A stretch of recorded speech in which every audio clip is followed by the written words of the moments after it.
Hi there, everyone. Today I'm looking at Lego Racers. Man, this definitely brings me back. This is definitely one of the first games I ever played on the N64, and I just really remembered very, very fondly. I think today, even if you still played it, again, like the whole era of the kart racer in the like late 90s, early 2000s was still just a very iconic thing that is very kind of a product of its time. We didn't realize that, eventually that kind of thing would simply just go away.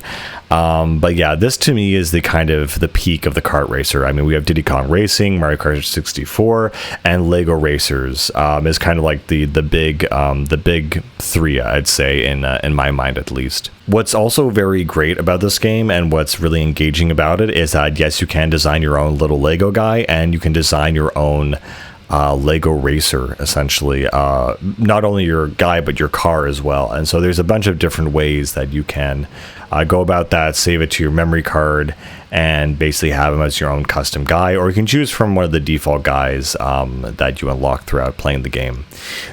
And so there are four basic, the Grand Prix, layer races. One that's tropical themed, one that's pirate themed, space themed, and so on.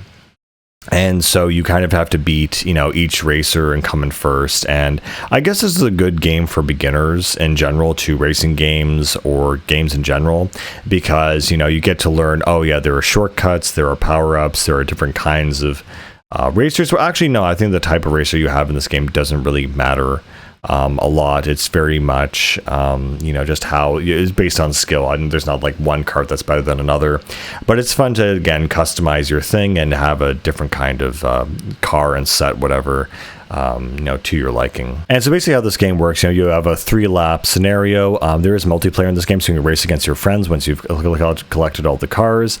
But the basic premise is, you just do the 3 laps and win all the races. And again, there's nothing really big brained about this game. It's very kind of straightforward. The one cool thing that makes this a little bit different from other kart racers is just how the power-ups work. So in the Lego fashion, you can build up your power-ups essentially. And so you have this ability to essentially create a series of different kinds of powers based on how you literally build your set. So basically you have red bricks, which are for offense, blue bricks are defense, yellows are for traps, and greens are for speed. And what's really cool, in addition to each one of these bricks, if you pick up a white brick, it'll increase the output of that brick that you're holding, or you can swap it for another type. And so, it scales in the sense that with the offensive bricks, you get a cannonball, and then it turns into a grappling hook, then a little laser beam, and then finally a triple homing missile. For traps, it begins with an oil puddle, a kind of reverse kind of bomb thing, a little wind trap, and then finally a giant mummy trap that takes up almost the entire stage or the entire lane, and it'll poison anyone and reverse their controls. I've never seen such a brutal trap in a game, in a racing game like that before. It really was really intense, frankly. And so you experiment to see, like, oh, what does this do? What does this do? What if I do this trap? The defensive one is interesting.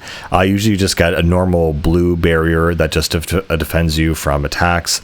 Then you get a big, like a red barrier and then an orange barrier or something. I just remember the last barrier. It also pushes out other racers that come in contact with you and basically causes them to spin out of control. So that's also very useful.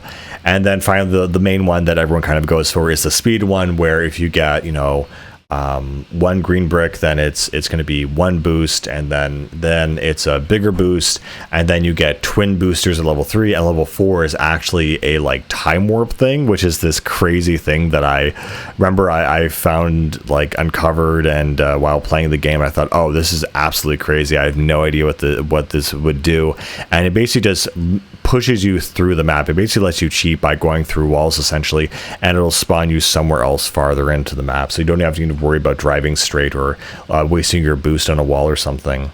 And again, yeah, this game is like decently challenging, I would say, for its time. You know, there's definitely certain ways you can definitely mess up, but for the most part, these tracks are super, super short.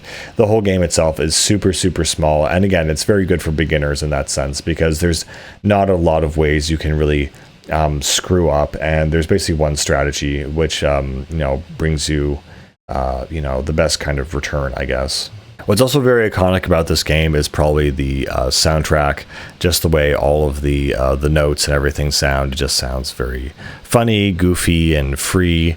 And yeah, just the levels themselves, again, are not super complicated, but they're all based on, you know, other different Lego sets and scenarios, from castles to pirates and ninjas and all this, you know, good stuff.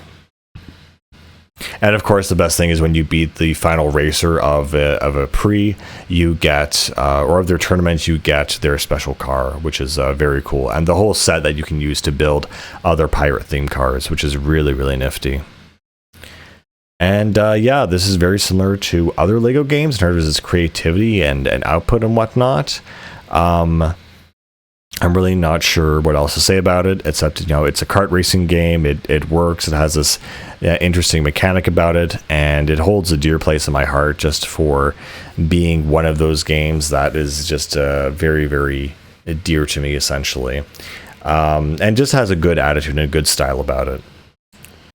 I definitely have a lot of memories of this game and trying to figure out how to beat it. I was not very good at racing games as a kid, so finally being able to understand it and master it and come in first took a while, but eventually my little child brain was able to measure up to the challenges necessary. And it was also really cool finding all the shortcuts in the levels and just finding different ways to cheat and be like, oh, okay, this is how you actually win the game. But yeah, outside of that, it's a great game, still worth playing today, I think. And again, a really fun licensed LEGO game. And, you know, that's pretty much it. See ya.